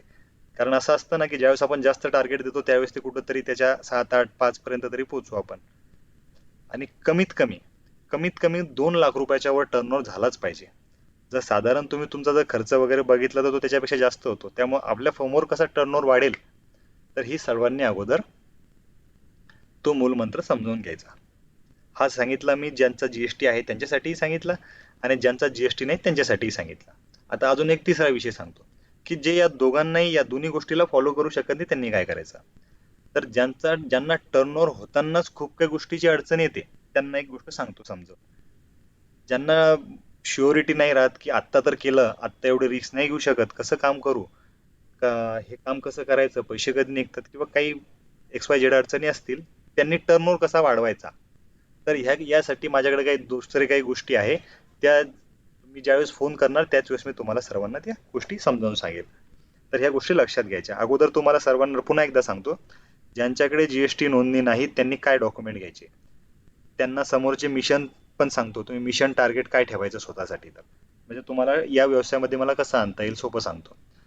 एक तुमचं शॉपॅक लायसन व्यवस्थित नोंदणी करायची, त्याची चुकीचा काही मेसेज टाकायचा नाही, नेचर ऑफ बिझनेस चुकवायचं नाही, तुमचं पर्सनली सिव्हिल चांगलं ठेवायचं आहे, कारण आपण स्टार्टिंगला व्यवसाय करतोय, नाहीतर आपले हप्ते वगैरे बाउन्स असतात आणि मग ते कुठंतरी ट्रॅक होतं आणि नंतर मग व्यवसाय करायची इच्छा राहत नाही. तर असं काही करायचं नाही. त्यामुळे ह्या गोष्टी तुम्ही हळूहळू अपग्रेड करत जायचं. तर सर्वप्रथम सांगितलं तुम्हाला मी नोंदणी, तुमची नोंदणी मला प्रॉपर पाहिजे. नोंदणीनंतर नंतर महत्त्वाचा विषय की तुम्ही कोटेशनला फक्त फॉलो करायचं आहे, दुसरं काही नाही. फक्त कोटेशन कसे मिळतील हेच बघायचं आहे. बाकी हा बिझनेस सोडून द्या की ऑनलाईन टेंडर कसं असतं, डिजिटल सिग्नेचर कशी बनवायची, हा तुमचा सध्या तरी विषय नाही असं समजून घ्या, सोप्या भाषेत जर सांगायचं म्हटलं तर. महत्त्वाचा विषय. त्यानंतर नोंदणी झाल्यानंतर ज्यांना, तुमच्यापैकी काही जणांना असं झालं की एखादं टेंडर मिळालं, कोटेशन्स मिळालं, त्यांनी काय करायचं? तुमच्यापैकी एखाद्या व्यक्तीला कोटेशन मिळालं तर त्यांनी अगोदर मला मेसेज करायचा कोटेशन मिळाल्यानंतर. त्यानंतर त्यांना काम करण्याची पद्धत वेगळी राहील, कारण टेंडरिंग हा खूप मोठा विषय आहे. प्रत्येक वेळेस तुम्हाला एकही कॉन्ट्रॅक्ट मिळाला तर तुमचं पूर्णपणे आयुष्य त्याच्यातून चेंज होऊ शकतं. पण ते चेंज कसं करायचं त्यासाठी एक स्पेशल एक सायकल आहे, त्या सायकल प्रमाणे तुम्हाला काम करायचं आहे. त्यामुळे ज्यांच्याकडे नोंदणी नाही त्यांनी लक्षात घ्या, आता अजून पण नोंदणी करायची नाही. आणि ज्यांच्याकडे नोंदणी नाहीये, त्यांना व्यवसाय करायचा आहे आणि टेंडरिंग मध्येच करिअर करायचंय, त्यांनी उद्या मला फोन करायचे. एक टाइम घेऊन तुम्ही मेसेज करा, त्या टाइम प्रमाणे आपण बोलू. म्हणजे तुम्हाला नंतरची पूर्वतयारी काय करायची वेगळी पद्धत आहे, तर ती पूर्वतयारी मी तुम्हाला सर्वांना तशी सांगतच आहे. ही गोष्ट लक्षात घ्यायची. आणि ज्यांच्याकडे नोंदणी झालेली आहे, नोंदणी झाल्यानंतर अजूनही सांगतो, 3 वर्षाचा IT रिटर्न आणि 10 लाख रुपये टर्नओव्हर, कमीत कमी 5 लाख आणि अजून कमीत कमी 2 लाख. एवढ्या टर्नओव्हर शिवाय व्यवसायामध्ये पडू नका. आणि जर तेवढा टर्नओव्हर होत नसेल तर GST लायसन्स सरेंडर करा, कारण ते रिटर्नला 500-500 रुपये भरल्यापेक्षा ते लायसन नसलेलं कधीही चांगलं, जेणेकरून आताच्या कोरोनाच्या कंडिशनमध्ये तुम्हाला जास्त पैसे दुसऱ्याला देण्याची गरज पडणार नाही. तर ही गोष्ट लक्षात घ्यायची सर्वांनी. कुणाचे काही प्रश्न, काही सजेशन असेल काही गोष्टीवर तर विचारू शकता.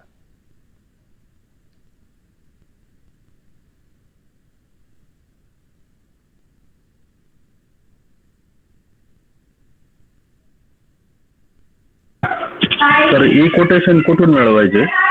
आत्ता जे तुम्हाला लाईव्ह मी प्रेझेंटेशन दाखवलं, तर तुम्ही नाशिक मधून आहे म्हणून तुम्हाला त्याच जसे मी बघितले सेम तसेच तुम्ही बघायचे. त्यावर मी एक दिवस तर आपण नियोजन करू, जमले तर आपण उद्याच नियोजन करू.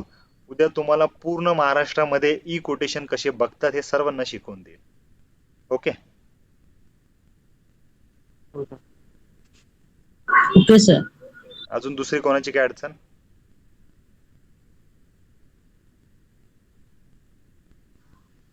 सर एक माहिती विचारायची होती. हा बोला. सर जसे PWD किंवा इरिगेशनचे जे 3 लाखाच्या आतले कामं असतात हे कसे भेटवायचे? कारण सर मी बरेचदा ऑफिसमध्ये गेलो पण सर काहीच माहिती नाही मिळाली. ओके, तुम्ही ऑनलाईन बघा. तुम्ही कुठनं बोलताय? सर बुलढाणा जिल्हा. बुलढाणा जिल्हा, बरं. हां. अजून कोणाचे काही प्रश्न आहे? बुलढाणा जिल्ह्यात तुम्ही जे PWD चे टेंडर बघता, तुम्हाला अजून एक विचारतो, तुम्ही स्वतः इंजिनियर आहे की तुम्ही वेगळ्या पद्धतीचे PWD कडनं कामं मिळवताय? मला तेवढं एक सांगा. नाही सर मी स्वतः इंजिनियर आहे सर, BE झालेलो आहे. ओके, म्हणजे तुम्ही सुशिक्षित बेरोजगार आहे, बरोबर? हो सर. हो. तुम्हाला 3 लाखाचे कामं बघितल्यापेक्षा तुम्हाला 10 लाखाचं काम देतो ना.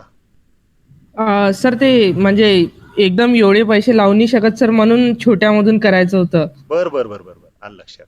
कारण तुमच्याकडे ऑलरेडी तुम्हाला तुमच्यासाठी 10-15 लाखाचे काम मिळत असतात. एक गोष्ट सर्वप्रथम समजावून घ्या, जर शासनाकडे 3 लाखाचं कामच नसेल तर तुम्हाला काम मिळणार नाही. आणि कन्स्ट्रक्शनच्या कामात काय होतं, हे हेवी ड्युटी काम असतं सर्व. हेवी काम असतं. 3 लाख रुपयाच्या कामामध्ये काय बांधणार सिव्हिलचं हे पण लक्षात घ्यायचं. काम मिळणार नाही असा विषय नाही, पण कामाची व्हॅल्युएशन पद्धतीने मिळतं. कारण तुम्ही इंजिनिअरिंगच्या माध्यमातून जाताय तर तुमचा ऑलरेडी खूप मोठा विषय आहे टेंडरिंगमध्ये, खूप मोठा रोल आहे आणि तुमचे कामं शक्यतो मोठ्या पद्धतीचे राहतात. त्यामुळे शक्यतो मोठे टेंडर कसं घेता येईल हे शक्यतो बघा, मला तरी वाटतं. तुम्हाला कोटेशन्स कसं बघायचं हे तर मी दाखवूनच देतो, काही अडचण नाही. हो सर. हा, आता तुम्हाला लाईव्ह दिसते वेबसाईट, त्यामध्ये तुमच्याच ठिकाणचं तुमचंच टेंडर तुम्हाला दिसत असेल बघा. असं टेंडर बघायचं. हो सर. या वेबसाईटला तुम्ही आले त्यानंतर काय करायचं, व्ह्यू टेंडर्स ऑफ डिस्ट्रिक्ट्स, म्हणजे तुम्ही कुठल्या जिल्ह्यातून आहे किंवा कुठल्या रिजन मधून आहे. रिजनचा अर्थ कळतो सर्वांना? हो हो. रिजन म्हणजे विभाग. जसं विदर्भासाठी अमरावती, मराठवाड्यासाठी औरंगाबाद, तर तसा तुम्ही विभाग निवडायचा. आता मी इथं निवडतोय माझं डिस्ट्रिक्ट आहे म्हणजे तुमच्यासाठी निवडतोय बुलढाणा. बुलढाण्यामध्ये कुठलं काम आहे का बघू आपण.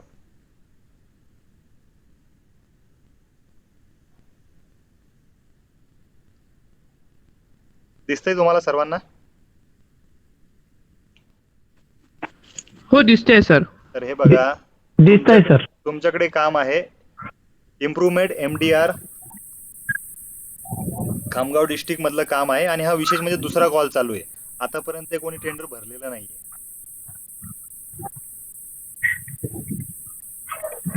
दिसतंय का? हो हो. आहे 3 लाखाचं काम हो सर. आणि हे काम कितीचं आहे? 1,90,000 आहे, बरोबर आहे. हो सर. आणि हे पण बघा, इथं तुम्हाला दिसत असेल सेकंड कॉल. हो सर. म्हणजे याचा अर्थ असा होतो की हे टेंडर अजून कोणी भरतच नाहीये, कारण याचा दुसरा कॉलही आला. तुम्ही जर कदाचित ते भरलं आणि तुमचंही टेंडर तिथं आलं तर ते तुम्हाला डायरेक्टली काम देऊ शकता. कारण 3 टेंडर ज्यावेळेस येत नाही त्यावेळेस तिसऱ्या कॉलमध्ये जोही व्यक्ती आला त्याला ते इझिली टेंडर मिळू शकतं. हो सर. तुम्हाला वाटलं तर या टेंडर कुठं बघायचे याची वेबसाईट सुद्धा मी तुम्हाला टाकली, इथून तुम्ही पूर्ण माहिती घ्या. हो सर. धन्यवाद. आपल्या चॅनलला आहे टेंडर गुरु चॅनलला? हो सर आहे, आधीपासूनच जॉईन आहे सर. Okay okay okay. आता तुम्ही इथं टेंडर बघा ऑलरेडी आता तुमच्याकडे जास्त पैसे नाही म्हणताय तर हे टेंडर भरा 1,90,000 वाला, म्हणजे खूप कमी पण आहे आणि बऱ्यापैकी भरता येईल. फक्त विचारपूर्वक भरायचं, खर्च वगैरे किती लागतो काय लागतो त्याची पूर्णपणे तिथून माहिती घ्यायची.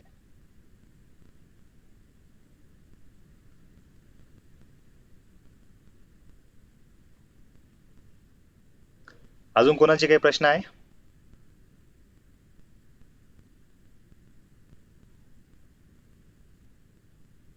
सर मला सुशिक्षित बेरोजगार सेवा सहकारी संस्थेसाठी रजिस्ट्रेशन करायचंय. म्हणजे मी सगळे डॉक्युमेंट रेडी केली आहे, आदर्श उपविधी पण आणली आहे. बरं. सर माझ्याकडे डिग्री नाहीये, माझ्याकडे जेवढे पण मुलं आहेत ते सगळे ITI झालेली आहे किंवा ग्रॅज्युएशन झालेले मुलं आहे. हम्म. तर मी पुढे कसं करू ते विचारायचं. नाही, डिग्री असो नसो काही अडचण नाहीये, तशी नोंदणी करा डायरेक्टली. त्यांचं जे काही शिक्षण असेल ते शिक्षणापासून पण डायरेक्टली अप्लाय करा, काही अडचण येत नाही त्याला. आपण अगोदर पण सांगितलं ना तुम्हाला, डिग्रीची काही आवश्यकता नाहीये.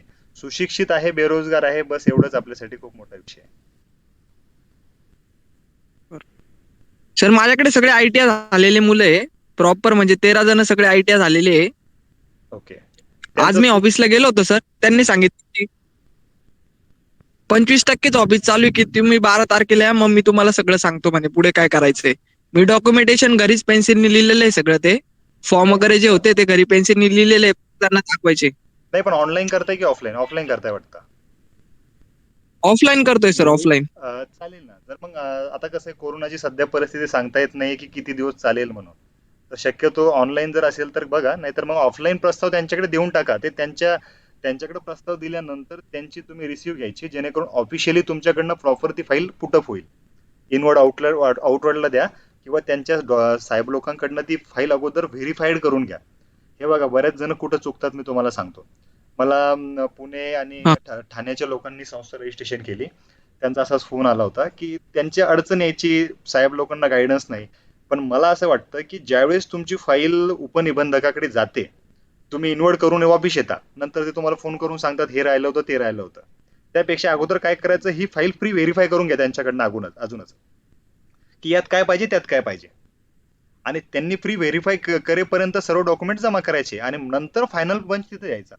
अगोदर पूर्णपणे आपल्याला सर्व माहिती म्हणून तिथे देऊन कधी ऑफिस यायचं नाही, म्हणजे आपला ताण जास्त होतो त्याच्यामध्ये. अगोदर ही फाईल त्यांच्याकडे व्हेरीफाय करून घ्यायची, सर हे बरोबर आहे की नाही, हे चुकीचं आहे की नाही, किंवा अजून काही गोष्टी पाहिजे तर ह्या प्री व्हेरीफाय करायच्या आणि मगच फाईल इन्व्हर्ट करायची.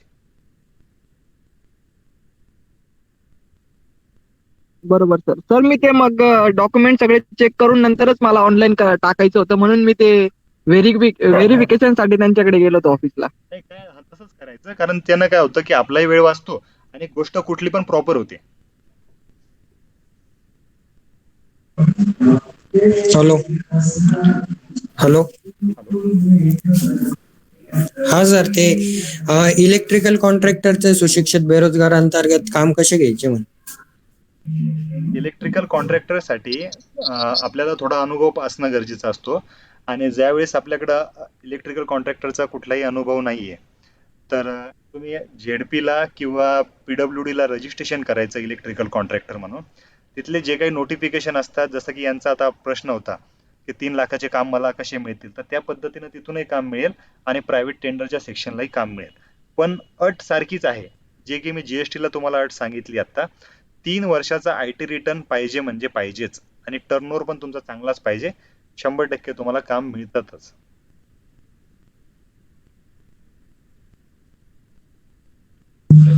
सर जर फ्रेशर असेल आपण तर डायरेक्ट सुशिक्षित बेरोजगार मध्ये काम नाही भेटत का इलेक्ट्रिकलचं, MSEB वगैरे मध्ये? नाही, तसं एक्झप्शनच्या अंतर्गत जेवढे शासकीय टेंडर्स असतात की जे इलेक्ट्रिकल कॉन्ट्रॅक्टरसाठी राखीव असतात, किंवा आपल्याला इलेक्ट्रिकल कॉन्ट्रॅक्टर पेक्षा आपण असं म्हणतो की काही राखीव असतात टेंडर्स, तर राखीवच्या माध्यमातून जर इलेक्ट्रिक असेल तर करू शकता. त्यापेक्षा मी वैयक्तिक तुम्हाला एक सजेशन देतो, इलेक्ट्रिकलचे अॅन्युअल मेंटेनन्सचे काम करण्यापेक्षा अगोदर इलेक्ट्रिकलचे टेंडरमध्ये सेल करा. जे काही तुमचं लायसन असेल त्या माध्यमातून तुम्ही इलेक्ट्रिकल वस्तू सेल करा अगोदर. त्या सेलिंगचे टेंडर घ्या, ट्रेडिंगचे टेंडर घ्या, जेणेकरून तुम्हाला एकदा सेलचा अनुभव आला त्यानंतर तुम्ही गव्हर्नमेंटला मेंटेनन्सचे कामं घ्या, जेणेकरून सेलिंगचा अनुभव जास्त होतो, त्यानंतरच तुम्हाला मेंटेनन्सची कामं इझिली मिळतील. ओके, ठीक आहे सर.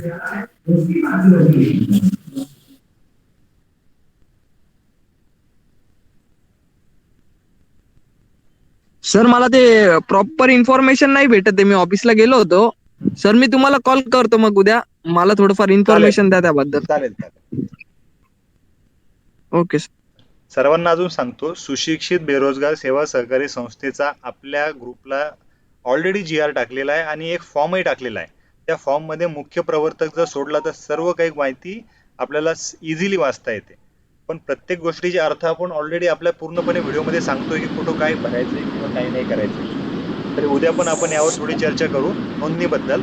जर आपली फक्त नोंदणीवर चर्चा झाली तर प्रत्येक प्रस्ताव मी तुम्हाला इथून सांगतो, तुम्ही वाटलंच तर तुम्ही व्हिडिओ ऐकून तुम्ही तो प्रस्ताव लिहून घ्यायचा आहे की कुठं काय टाकायचंय, कुठं काय लिहायचंय. ऑनलाईन सुद्धा प्रेझेंटेशन देतो, तुम्ही ऑफलाईन सुद्धा लिहून घेऊ शकता, म्हणजे तुमचे पूर्णपणे प्रॉब्लेम क्लिअर होईल. तुम्हाला साहेब लोकांना वगैरे कोणाला गरज ओके सर. हो सर, सर चालेल. तो फॉर्म सर शोधता नाही येते, कुठे आहे ते फॉर्म, तो सापडत नाहीये ना टेलिग्रामला. ओके. उद्याचा जो व्हिडिओ आपण देणार आहे त्या व्हिडिओमध्ये सर्वजण जॉईन करा, ज्यांना सुशिक्षित बेरोजगारामध्ये करिअर करायचंय. त्यांच्यासाठी PDF चा उपविधी समोर शो करतो, प्लस तो उपविधीमध्ये कुठं काय भरायचंय आपण त्या भरण्यापासून ते शेवटपर्यंत उपनिबंधकाकडे फाईल देण्याच्या अगोदरपर्यंत आपण सर्व काही माहिती एक सिरियल वाईज घेऊ, जेणेकरून तुम्हाला घरी बसून रजिस्ट्रेशन फ्री मध्ये करता येईल.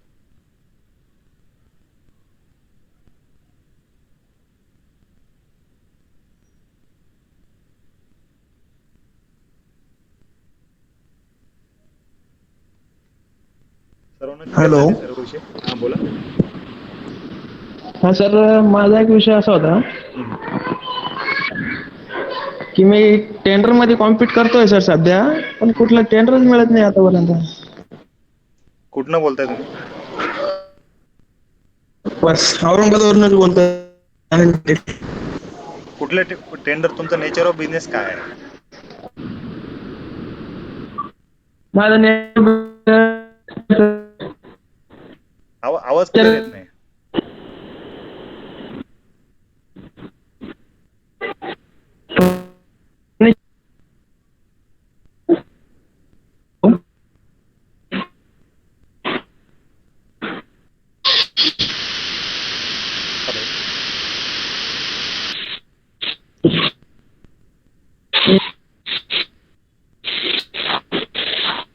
तुमचा हॅलो. आवाज येत नाही क्लिअर.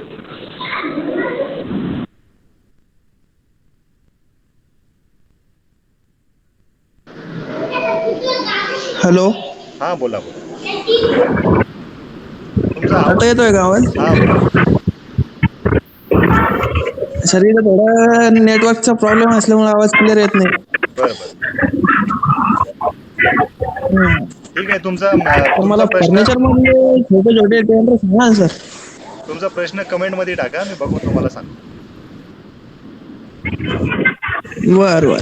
आणि तुमचा नंबर कुठला सर? मी तुम्हाला डायरेक्ट कॉल केला असता. हो चालेल चालेल चालेल. पण तुमचा नंबर नाही सर माझ्याकडे. ठीक आहे ठीक आहे, मी मेसेज करतो सर्वांना. हो सर चालेल. अजून कोणाचे काही प्रश्न आहे?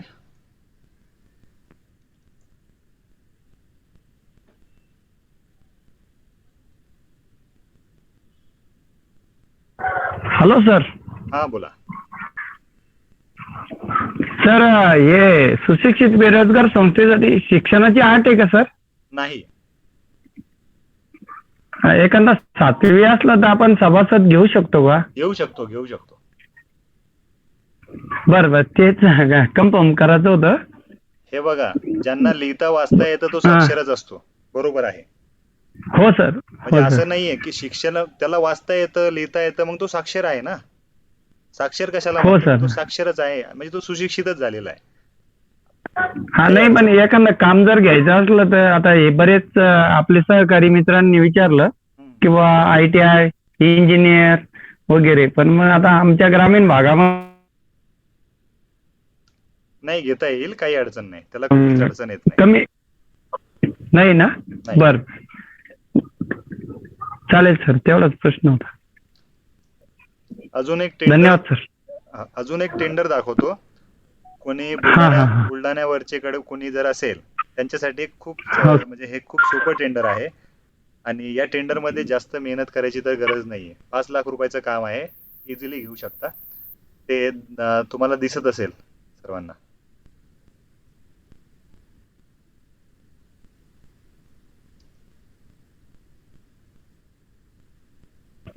दिसून नाही राहिलं सर.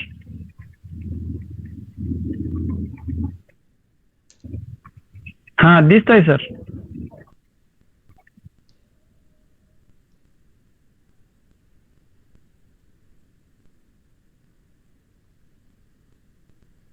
फक्त जे कोणी बुलढाण्याचे असतील त्यांनी हे टेंडर बघून घ्या.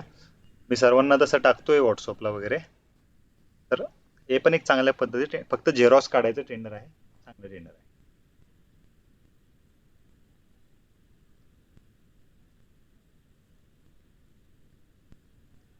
सर्वांचे प्रश्न क्लिअर झाले? सर.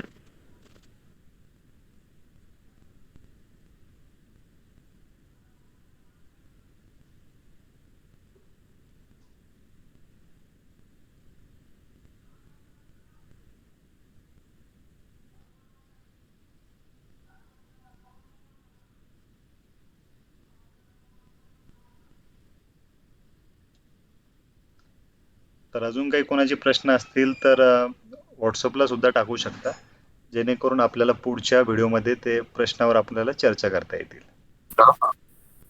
सर हे टेंडर जे आहे आता दाखवलं तुम्ही ग्रुपवर टाकसाल ना? हो, सर्व टेंडर ग्रुपवर येतील. आणि यापेक्षा अजून एक खास टेंडर आहे, जेणेकरून आपल्याला मनुष्यबळ पुरवठ्याचं टेंडर आहे, तर ते टेंडर सुद्धा टाकतो. ते सर्वजण बघा. इझिली तुम्हाला कसे शॉर्टकटमध्ये टेंडर्स घेता येईल आपण याची माहिती देतो. नावाचं टेंडर आहे.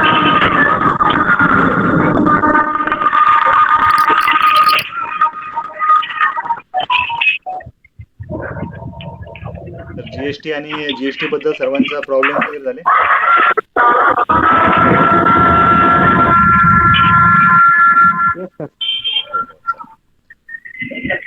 आपले हो सर.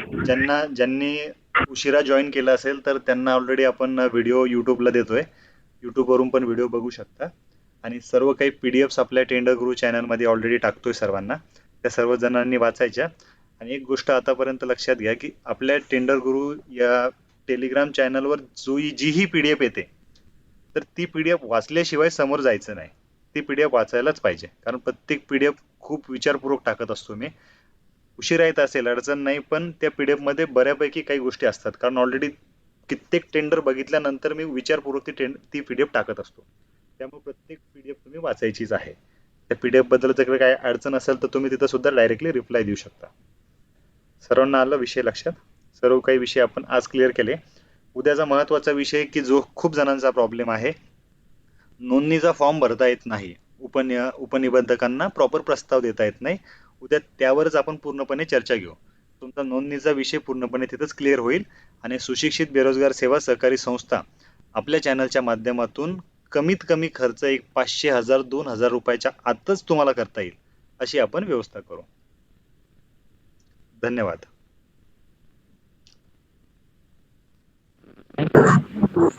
धन्यवाद सर.